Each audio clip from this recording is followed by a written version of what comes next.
and Heydrich got together and had decided to do some dinner. Well, unfortunately, 3 of these guys are no longer around, and I'm the last one. Getting a little scared. But thanks for Ruth and the family, Battles family, to represent Klaus. He certainly was a member of the club and a friend of mine, and I've known him for ages, really.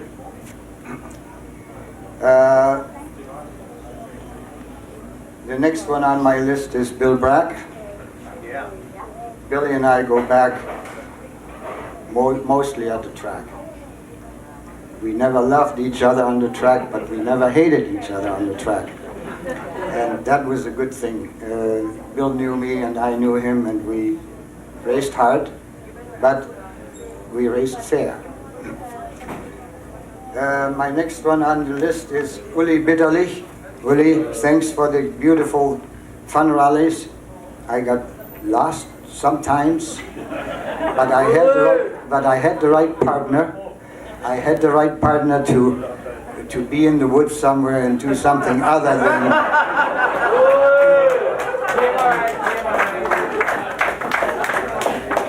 The next one on my list is, I don't know where Harry is, but nobody will know this.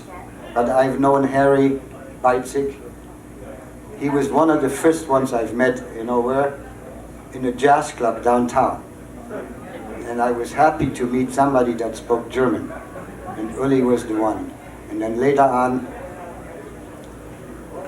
Harry and I, Harry needed a co-driver in Mosport for his RSR. I had a party the night before and I had no intention of driving the race car. Anyhow, I ended up in his car and we won the 6-hour Sunday Grand Prix. I think that was a fantastic thing. I don't know where Harry is, but I appreciated his ride. In fact, I didn't even know the 5th gears on that Porsche when I took it out first. But we managed to get it. Somebody else on my list is David Deacon. David introduced me to Mr. Elliot Trudeau. And he shook my hands at the race in Ottawa, where he was invited to be part of the event. And I actually got David involved. I gave him the first ride in the Porsche. I think David, right? And then he became a Porsche driver himself. David. We're going back a few years now.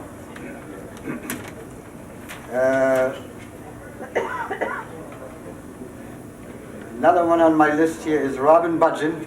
Robin is sitting right here, a long-time friend of mine, and he used to help me come back from the racetrack and singing and keeping me awake from this night-long racing.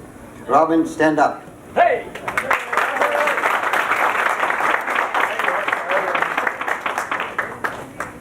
David Hinze is another one on my list.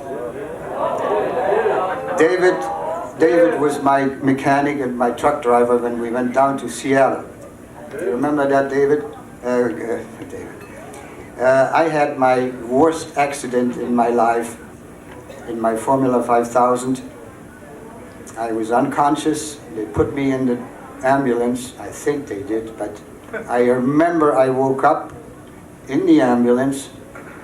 My eyes were open, and David, correct me if I'm wrong, my first words were, "How bad is my car? And when is the race starting?" Well, my car was bad, and that was the end of that weekend. Is that a Formula A? That was P192, Formula A. Norris McDonald is on my list too. Nothing but good to say about you, Norris. We've known each other for the last little while, and I appreciate your comments in that Toronto Star, and I hope you're going to continue doing this. And I do have a picture for you. Let's see, who else do I have here? Rudy Miller. Rudy, when Klaus Beitzig gave us that RSR to go to Sebring, Rudy and I, we've always thought that Rudy and I were very good long-distance drivers. I think we led the race until we had to come in and change the brake pads. And that took, I don't know, something like 5 minutes because we couldn't get the brake pad out of there. And on top of it, I think I got called in early, if I not forget. But anyhow, we could have, I don't know where we finished, but we finished right in the top 10, I think it was. Pardon me? Second overall. Okay, that's another. Well, Dan Proudfoot is on my list as well. Dan, I got to give you, I got to say, you did not blow my engine. The engine was blown because I thought we can get away without racing fuel, and we put the regular fuel in there. So it was my fault, really. Another one on my list is Helmut Teubler. Why do I remember Helmut Teubler? Well, Helmut was the only one that I remember driving a DKW Formula car. And I don't think anybody else did that in Canada. Klaus did. Klaus did too? Oh, okay. Another one I've got on this is Gerhard Schwarzkopf. Gerhard and I, we go back very early in my career. In fact, he was one of my first Porsche customers out on Altona Road. And then, from then on, Gerhard used to drive Formula V's and whatever, but I'm glad to see him back here. I haven't seen him for so long. And something else I've got at the end.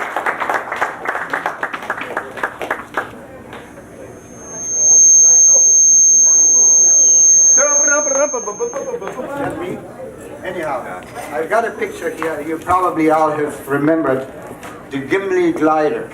Oh, wow. Well, here's a picture that in 1968, in Gimli, won the Canadian Championship.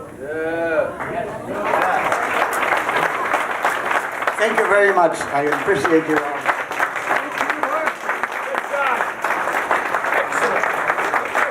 Let's hear it for all our guest speakers. We're about to have a really well and good time for the rest of the night. Peter Neudorf and Euro Connection, please make your way to the stage and prepare your instruments as I call up one more little person that wants to say a little thing or two. David Deacon, once club president, fantastic, fabulous racing character, and I don't know him at all. I don't have anything ready for him, but I'm sure he can tell you everything you need to know.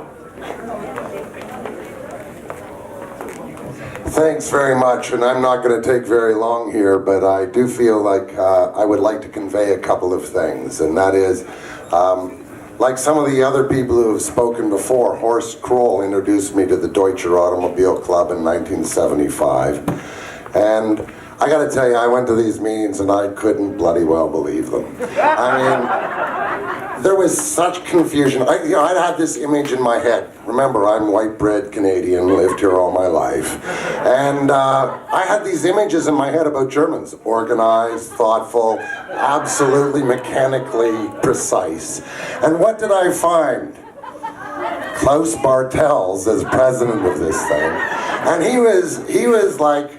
was the best stand-up act in Canada at that time. He was just simply unknown. And it was really unfortunate. In fact, you know, for about the first 4 years I went to the Deutscher Automobil Club, I used to I was in the brokerage business, you know, I had a whole bunch of other white bread friends, and, you know, I'd say, come on to the Deutscher Club meeting with me. And they'd say, you gotta be kidding me, we don't want to go to a car club meeting. I said, no, come. You know, they come to these meetings and they piss themselves laughing. They get drunk. They say, can we come to the next meeting? I said, no, I got some new friends I'm bringing to that one. One of my favorite moments ever was, there was a huge Shriners convention. I can't remember what year because, like a lot of other people here, I am getting older and I can't keep track of any years anymore. But bottom line, there was a mother of a Shriners convention in Toronto. I think it was in about 1978. And they were harbored everywhere in the city. There was something like 700,000 Shriners. So they were in the German club, the Harmony Club, and where we had our meetings. And we had a meeting that night, and a band started up in the basement, and they were all drunk Shriners, and by the time they got to the second floor, it was really completely interrupting the meeting. And by the time they shambled into our room where we had the meeting, and just loud and obnoxious and whatever else, and came to a halt, and the music came to a halt in 3 different beats. And Klaus looks at them and he says, "It's because of bands like this that you almost lost the war." What I loved about Klaus was because though he was entirely politically incorrect, entirely in every way, we know, sexist, racist in tiny ways. Harvey Houdis figured very big in that. But the bottom line is, because of all of those things and all of those awful little moments in a sense, yet at the same time, we all knew there was a graciousness in his heart and a spirit that carried our club for many, many years, that it would not exist without that power and energy that Klaus brought to it. And do you know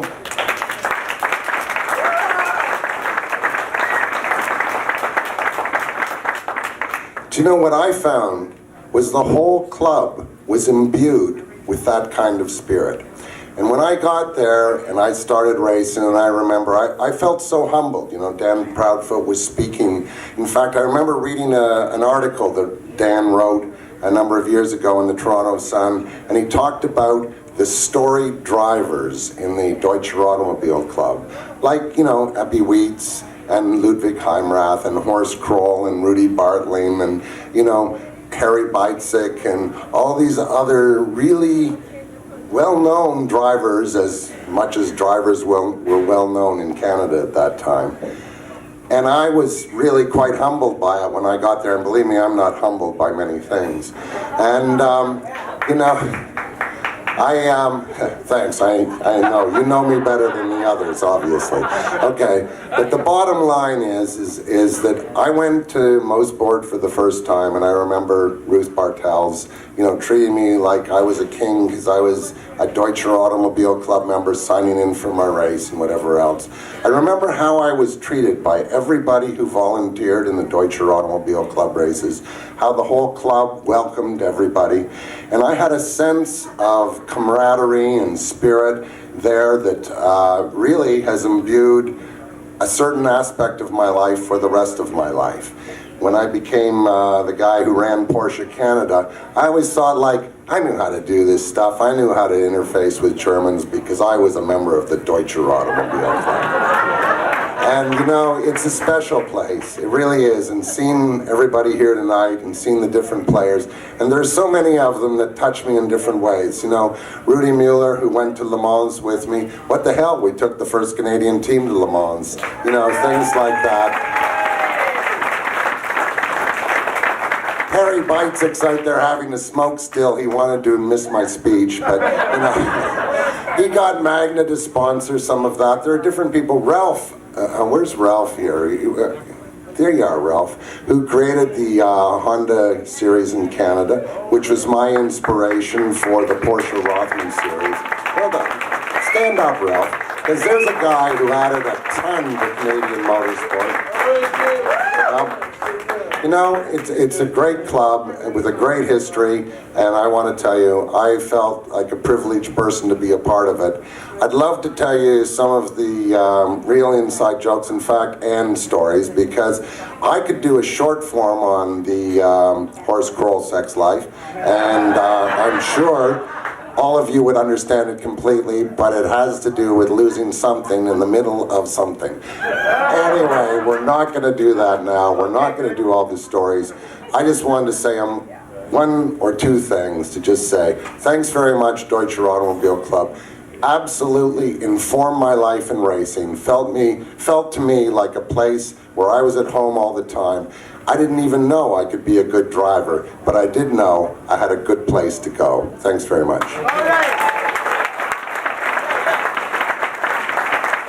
Thanks so much.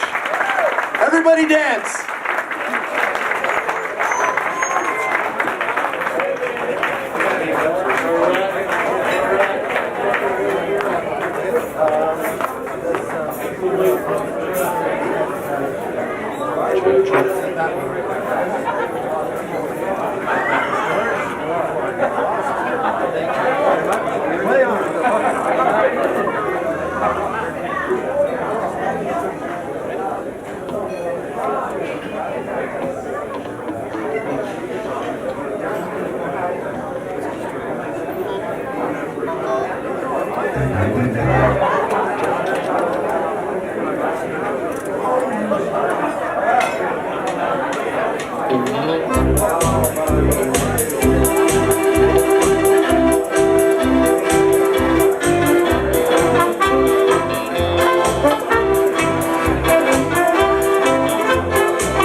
So welcome, we're the Euro Connection. We're going to continue on with a nice slow one called La Paloma.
If any of this will show up, there's no light in here.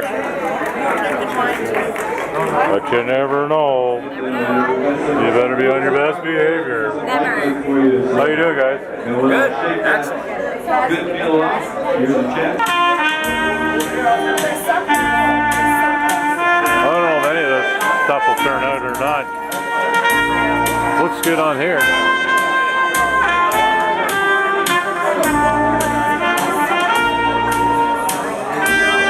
53 was the second one.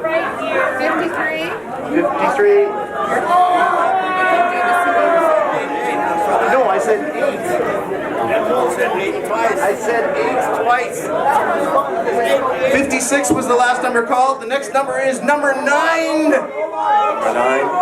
Number 9. Number 9. I'm going to interrupt this briefly to say there are a lot of older people here. Roman's one of them. And he had number 56 and he couldn't get up to the stage in time. And he was worried that he wouldn't get his damn prize. So can we slow up on the number calling here? There are some people here who can't even read without, somebody else helping them out. So slow up on the number calling, and Roman has number... Oh, it is. Hold on a sec. Get those glasses off. Is the suspense killing you? He has another number. Somebody just played. Stand up. 56, Roman, come up here. We need some time. It's hard to... Roman, the old age number. 56.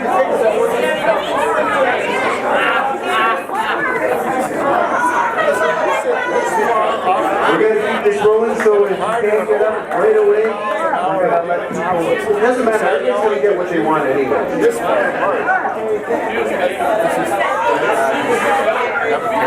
We have the numbers written down, so don't worry about it. If you don't make it to the stage, we'll still get you a nice prize if you miss it, if you're in the washroom or anything like that. Okay.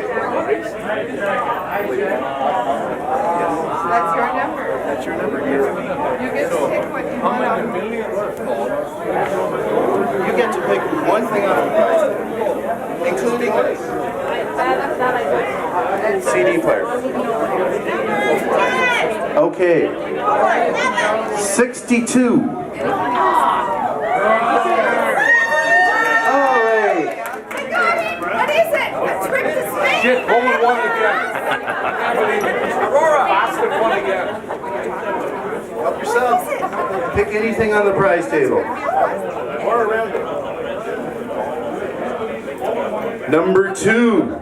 Ooh, who's got number 2? Choose quickly, people. We got a lot of people to give away. I got number 3. Number 2. Who's number 2?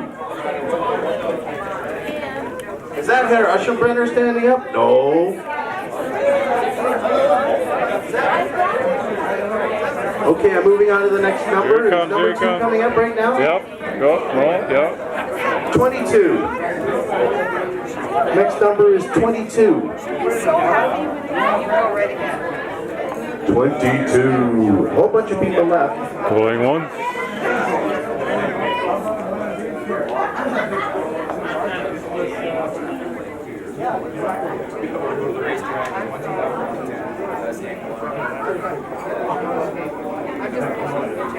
$69.